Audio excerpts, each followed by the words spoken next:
Tomato, আদা রসুন বাটা, ফুলকপি, বরবটি, গাজর, আলু, লঙ্কা কুচি, পেঁয়াজ কুচি। আর এই হচ্ছে চাউমিন, সেদ্ধ করে জল ঝরিয়ে রাখা হয়েছে। সোয়া সস, টমেটো সস। প্রথমে কড়াইয়ে তেল দিয়ে দিলাম, সামান্য একটু জিরা ফোড়ন, আঁচ কমিয়ে।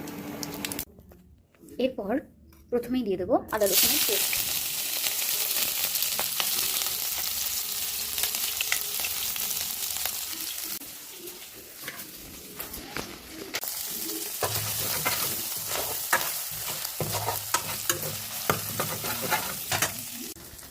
তারপর টমেটোর পেস্ট, টমেটো কুচি।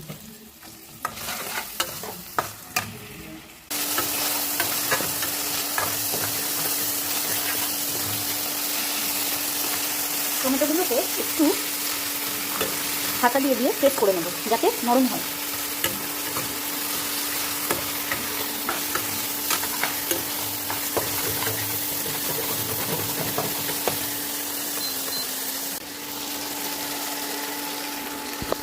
এরপর দিয়ে দেবো পেঁয়াজ আর লঙ্কা, দিয়ে ভালো করে ভাজবো।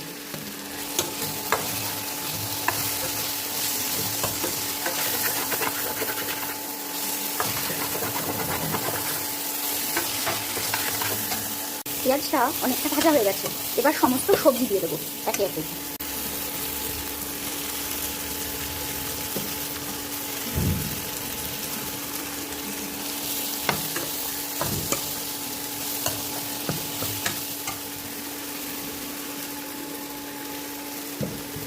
সমস্ত সবজিগুলো দিয়ে দিয়েছি, এবার সব সবজি অনেকক্ষণ ধরে আমি ভাজবো ভালো করে। এবার আমি দেবো নুন আর হলুদ।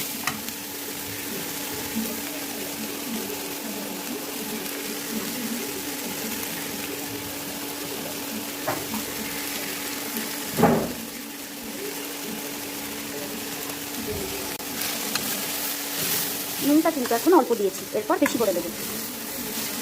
এরপর এর মধ্যে দেবো সোয়া সস আর টমেটো সস।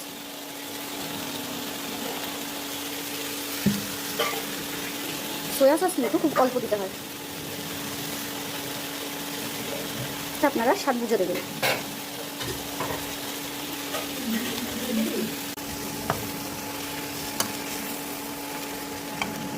একটু ভাজা ভাজা হয়ে গেলে এবার এতে জল দিয়ে দেবো।